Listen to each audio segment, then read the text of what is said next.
We can refuse to think certain thoughts. Look how often you have refused to think a positive thought about yourself. Well, you can also refuse to think a negative thought about yourself, too.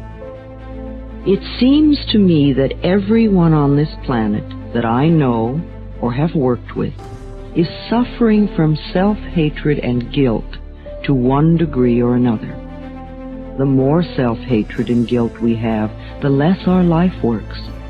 We find we have an inability to speak up for ourselves, and we are always trying to please others. Or we may be angry and explosive all the time. That your past is important because it has brought you to where you are.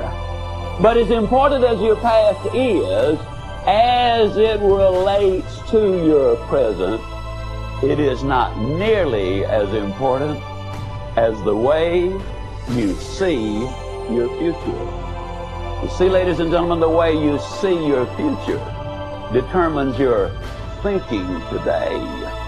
Your thinking today determines your performance today. And your performance today determines your future. Thoughts lead to the manifestation of things and events. Thoughts create conditions. Thoughts create things and conditions.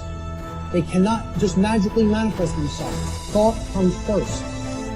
Thoughts create our state of existence and the quality of our experience here on earth, ultimately.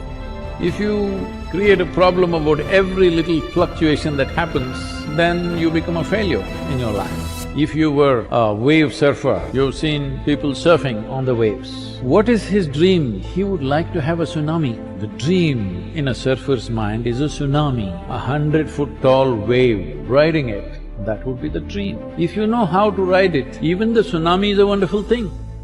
No one knows enough to be a pessimist about anything. And that each and every one of us, when we close our mind to what is possible for us or what is possible for humanity, closes off the genius that resides and lives in each and every one of us. Having an open mind doesn't necessarily mean finding fault with all of the things that you've been taught by others. It means opening yourself up to the potentiality and the possibility that anything and everything is possible. See, the end result has already happened in our mind. We're created beings. We're God's highest form of creation. We can create in our consciousness the kind of person we want to be, and then be that person. We must translate vision into being. So we don't just visualize it, we be it. Your actions condition your mind as much as your recurring thoughts condition your mind. So, be a person of good, positive thinking. Be a person of good, positive action. And suddenly one day you'll wake up and you're like, I just feel amazing. I feel extraordinary. I feel positive. And that's what it feels like to live the charged life.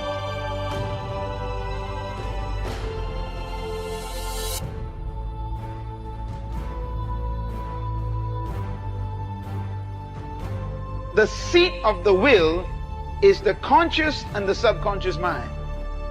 That's where the will lives. It lives in the heart. Your heart is your subconscious mind, and your subconscious mind is the seat of control for your life. Then you got two minds, in case you don't know. You got a conscious mind and a subconscious mind. Sub means below. So you got a mind that is always conscious, but then you got a mind beneath that that is not always conscious, but it's deeper and more important than your conscious mind. And your conscious mind feeds your subconscious mind information. And the more your conscious mind hears something, it feeds it to the subconscious mind. That is why repetition is dangerous.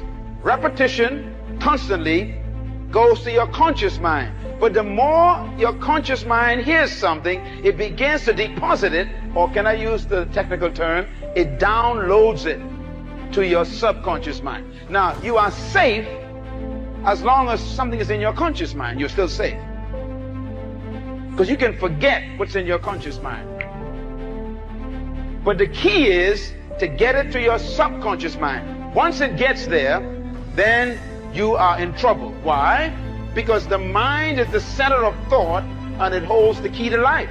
Now when I use the word mind, another statement to write down, as a man thinketh, so is he. We all know that. But please quote it properly. As a man thinketh where? In his heart. There are two thinkings. There's a think and there's a heart think. Now the word heart here is a Hebrew word referring to the subconscious mind. That's the one below. Solomon says, you are whatever is in your subconscious mind. Your subconscious mind is your heart. Your subconscious mind is your heart. Your subconscious mind is your heart. Whoever controls your heart controls your life. Whoever can get enough information into your subconscious mind will control you. Because as a man thinketh in his heart, that's the man. So if you want to control the man, all you've got to do is control his heart. And how do you control his heart? First, you work on the conscious mind first, and you keep repeating and repeating until the conscious mind deposits it in the heart. And now you're in trouble. That is why some of you are having problems with battles of things you're trying to change and you can't change them. Old habits that you were keeping for the last 20 years, and now you want to change, and it's tough to change. Young people, that is why God tells you to stay away from evil things. If you keep watching pornography, you keep reading dirty books, you keep listening to bad stories or dirty jokes, and if you keep listening, now the first time you see it, it doesn't bother you. But if you keep seeing it, it becomes downloaded. Now once something is downloaded on your hard drive, what happens? Even when you are not conscious of it, it is still running. And all you got to do is press the right button and you see all the pictures in color.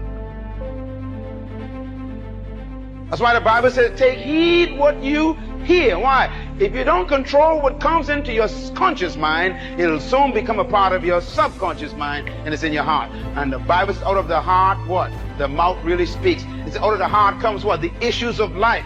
And Jesus said, from whence comes murders and lust and adultery? He says, they are coming from the heart. Everybody say the mind.